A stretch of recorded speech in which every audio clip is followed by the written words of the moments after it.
Kes ini melibatkan seorang kanak-kanak student Down, iaitu kanak-kanak yang memerlukan perlindungan khas. Student Down ialah keadaan genetik menyebabkan masa lebih perlahan dari segi perkembangan dan sangat bergantung kepada penjaga. Namun sepanjang Ella berada di bawah jagaan tertuduh, Ella mengalami kecederaan fizikal dan trauma emosi. Yang Arif, kanak-kanak student Down sukar melindungi diri mereka sendiri dan semestinya mudah trauma jika dilayani dengan kasar. Oleh itu, penjaga wajib bertindak dengan lebih berhemah untuk mengelakkan pengecualian dan kecederaan. Bantah Yang Arif, pihak pendakwa hanya membuat gambaran seolah-olah hanya dituduh menjalani mangsa tanpa sebarang bukti atau elemen jenayah yang jelas. Yang Arif, saya meminta pihak mahkamah untuk meneliti kes ini tanpa melibatkan empati semata-mata. Bantahan ulang, pihak pendakwa hanya menjelaskan keadaan mangsa. Pihak pendakwa sila teruskan.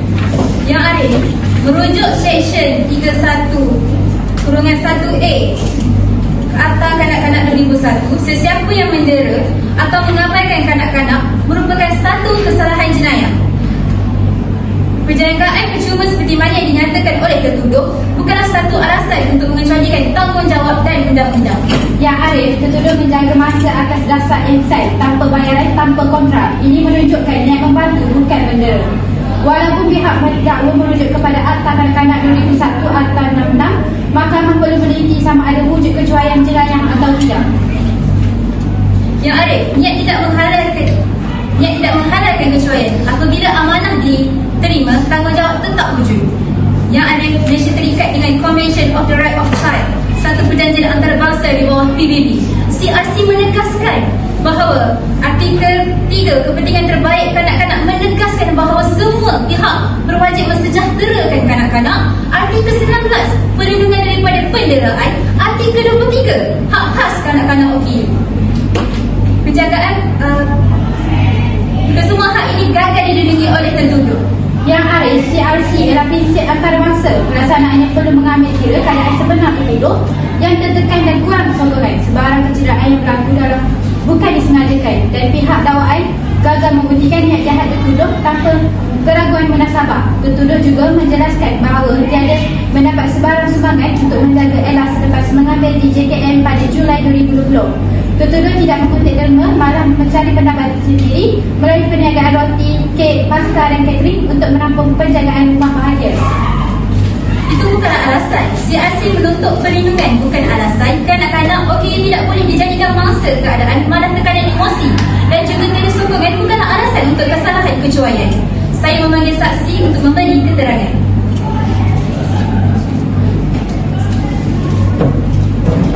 Saksi silakan semua. Saya bersumpah bahawa segala keterangan yang akan berikan di mahkamah ini adalah benar. Keseluruhannya benar dan tiada yang benar menaikkan kebenaran. Sekiranya saya memberi keterangan palsu, saya bersedia dikenakan tindakan mengikut undang-undang. Baiklah, saksi. Sila jelaskan peranan Encik. Saya ialah pegawai yang menyiasat kebajikan Ella selepas laporan penderaan diterima. Laporan yang dibuat oleh ibu bapa Ella. Apakah keadaan Ella semasa Cik menemui dia? Ella menunjukkan adanya kecederaan fizikal, trauma emosi dan menunjukkan ketakutan melampau terhadap penjaga. Saksi, adakah Cik melihat tertuduh mendera Ella? Tidak. Jadi kesimpulannya Cik hanya berdasarkan laporan, bukan? Berdasarkan bukti perbuatan dan pemerhatian terhadap keadaan mangsa. Boleh jadi kecederaan yang berlaku itu disebabkan oleh kemalangan, bukan? Soalan kecederaan menunjukkan penderaan berulang, bukan kemalangan. Tertuduh sila beri keterangan. Saya bersumpah bahawa segala kekurangan yang saya kaitkan di mahkamah ini adalah benar keseluruhannya. Benar dan tidak ada yang benar melainkan kebenaran. Sekiranya saya memberi keterangan palsu, saya bersedia dikenakan ikut undang-undang. Yang Arif, saya tidak berniat untuk menyakiti maupun mencederakan Ella. Saya menjaga dia dengan tenang. Awak sedar tak? Ella ni seorang kanak-kanak OKU yang memerlukan perlindungan khas. Adakah menurut awak wajar melampiaskan tekanan kepada kanak-kanak?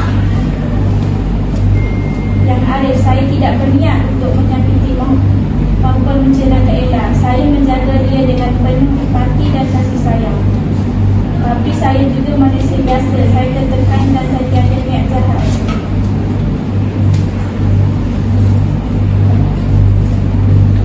Ya, saya sedar Ella akan terkeliru. Saya sedar tindakan saya salah. Adakah awak pernah berniat untuk menyakiti Ella? Tidak, saya tidak berniat untuk melakukan begitu. Awak gagal memastikan keselamatan dan kebajikannya, betul? Adakah awak rasa bersalah atas semua perkara yang terjadi ini? Saya akui saya bersalah. Adakah awak menyesal atas apa yang berlaku? Saya menyesal. Ya Arif, kami memohon mahkamah mempertimbangkan niat baik tertuduh dan tekanan emosi dan menghadapan.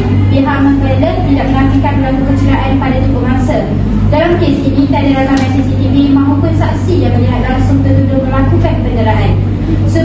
Berhubungan dengan CRC, prinsip kepentingan kanak-kanak memang wajib dipelihara. Namun keadilan juga turut agar mahkamah mempertimbangkan faktor tekanan serta kekurangan sokongan pada tertuduh. Oleh itu, saya memohon agar Yang Arif merenangkan hukuman tertuduh. Yang Arif, kanak-kanak memerlukan perlindungan mutlak tanpa memandang latar belakang kesihatan mereka. Kegagalan menjaga keselamatan mereka adalah satu jenayah. Di bawah Seksyen 31-1A Akta Kanak-Kanak 2001, Akta 611, mana-mana individu yang mempunyai jagaan kanak-kanak yang menyebabkan kanak-kanak tersebut mengalami penderaan atau pengabaian, ia telah melakukan suatu jenayah. Selain itu, seperti mana yang saya katakan tadi, CRC artikel 3 menegaskan bahawa kepentingan terbaik kanak-kanak mesti diutamakan. Tetapi di dalam kes ini menunjukkan tertuduh gagal melindungi kebajikan dan keselamatan kanak-kanak, sedangkan yang sepatutnya dijaga. Tekanan emosi bukan satu alasan untuk mengabaikan keselamatan kanak-kanak. Mahkamah telah meneliti keterangan saksi, ucap kedua-dua pihak serta peruntukan yang dituju. Mahkamah mendapati tertuduh gagal melindungi kanak-kanak sehingga menyebabkan kanak-kanak menerima kecederaan serius dan